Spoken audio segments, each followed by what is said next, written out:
Olá a todos e bem-vindos a mais uma análise. Hoje vamos desvendar a mente brilhante e, sejamos honestos, bastante fascinante de um verdadeiro gigante da filosofia vitoriana. Falamos de Henry Sidgwick, um homem que procurou, de forma incansável e ao longo de toda a sua vida, encontrar uma ordem moral completamente racional num universo que muitas vezes nos parece incrivelmente caótico. Para terem uma ideia imediata do peso deste pensador, reparem no que disse o célebre filósofo C.D. Brott. Ele chegou a afirmar que o trabalho de Sidgwick é simplesmente o melhor tratado sobre teoria moral que já foi escrito na história. É uma afirmação fortíssima, não acham? E estabelece logo à partida a credibilidade inegável e a influência monumental do nosso tema de hoje. E aqui está o nosso roteiro de hoje. Vamos passar pelo polímata vitoriano e os 3 métodos da ética, o caos da razão, uma inesperada caça aos fantasmas, economia e sociedade e, claro, o seu legado duradouro. É uma verdadeira história de detetive intelectual que une uma filosofia super rigorosa a investigações paranormais. Vamos a isso. Ponto número 1. O polímata vitoriano. Vamos conhecer um pouco melhor a vida multifacetada deste homem que ajudou a moldar profundamente a ética, a economia e a educação na era moderna. Nascido em Yorkshire, lá em 1838, Sidgwick foi um académico absolutamente brilhante no Trinity College, em Cambridge. Mas o que realmente mostra a sua fibra é que ele abdicou do seu cargo de prestígio em 1869. Porquê? Por uma questão de consciência. Ele simplesmente recusou-se a aceitar e a subscrever os dogmas da Igreja de Inglaterra. Esta atitude de ruptura contrasta imenso com aquele estereótipo vitoriano super rígido e mostra-nos uma mente ferozmente independente. Além desta defesa pela liberdade religiosa, ele foi um dos fundadores do Newnham College, promovendo o ensino superior para as mulheres, e ainda pertenceu à célebre e secreta sociedade de debates de Cambridge chamada Os Apóstolos. Avançando para o nosso segundo ponto, os 3 métodos da ética. Chegou o momento de dissecar a sua obra-prima e perceber as formas diferentes como nós, humanos, decidimos o que é correto fazer. 1874. Fixem esta data porque este é o ano marcante em que o seu primeiro grande livro, Os Métodos da Ética, é publicado, definindo basicamente toda a agenda dos debates filosóficos para o século seguinte. Então, a grande sacada de Sidgwick foi testar a coerência de 3 abordagens distintas, colocando-as lado a lado. Temos o egoísmo racional, a moralidade intuicionista e o utilitarismo. Resumindo a coisa, o egoísmo foca-se na própria felicidade através do interesse próprio. O intuicionismo dita que devemos simplesmente obedecer às regras morais de senso comum. E o utilitarismo procura a maior felicidade total do universo, através da benevolência universal. E ao aprofundar tudo isto, que a análise se torna genial. Sidgwick argumentou que aquelas regras de senso comum em que tanto confiamos acabam quase sempre por colapsar no utilitarismo. Na prática, ele defende que a moralidade exige de nós uma visão totalmente imparcial do universo. Ou seja, logicamente falando, não há justificação absolutamente nenhuma para que a felicidade de uma pessoa vala mais ou pese mais do que a felicidade de qualquer outra pessoa no mundo. O que nos leva ao ponto 3, o caos da razão. Preparem-se, porque vem aí a grande e dramática reviravolta nesta estrutura tão rigorosa. De repente, temos um choque colossal entre 2 forças, o interesse próprio contra a benevolência universal.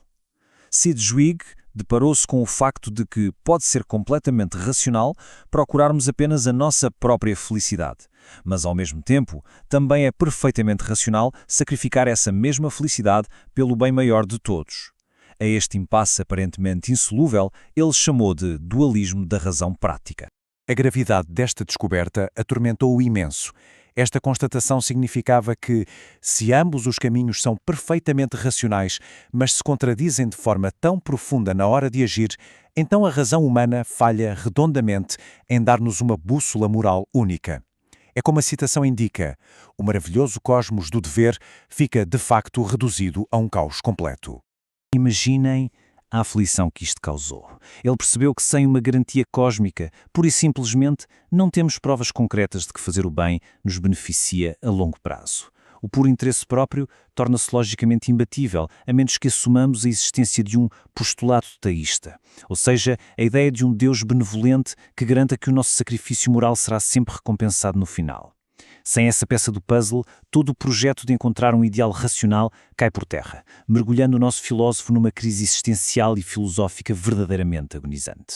E agora chegamos ao ponto 4, caça aos fantasmas pela moralidade. Vejam só a solução altamente inesperada e bizarra que ele encontrou para esta crise. Acompanhem esta cronologia porque é fascinante. Temos um académico super rigoroso que de dia publicava obras basilares e seríssimas sobre economia política e de noite, em 1882, cofundava a Sociedade para a Pesquisa Psíquica.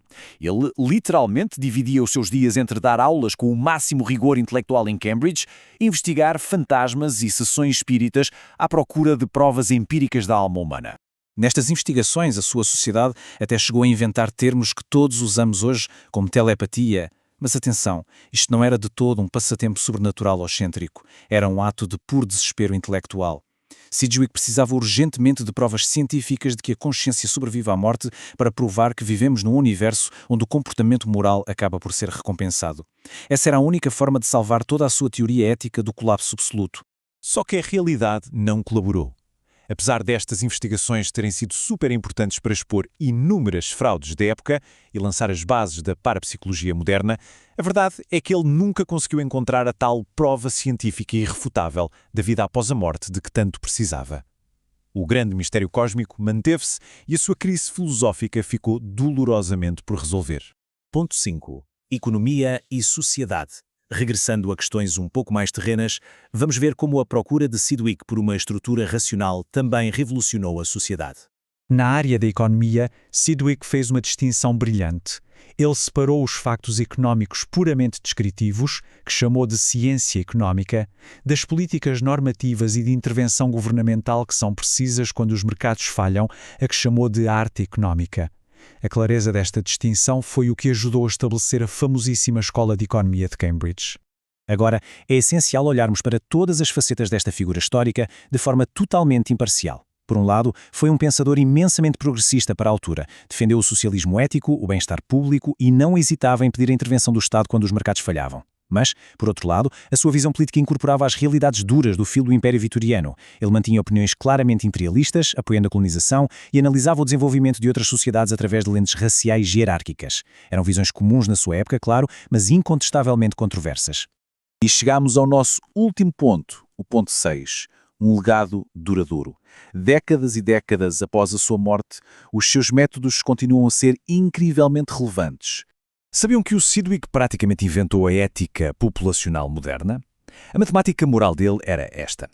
Calcula-se a felicidade média e multiplica-se pelo número de pessoas vivas para encontrar a utilidade total. Isto gera debates gigantescos que dominam a academia ainda hoje. Será moralmente superior termos uma população pequena com níveis de felicidade muito altos ou termos uma população massiva onde a felicidade média é mais baixa, mas o total global acaba por ser muito maior? É simplesmente incrível reparar como o pensamento deste homem continua tão vivo. A sua estrutura lógica inspirou filósofos gigantescos dos nossos tempos, desde o ativismo de Peter Singer até teóricos como Rawls e Parfit.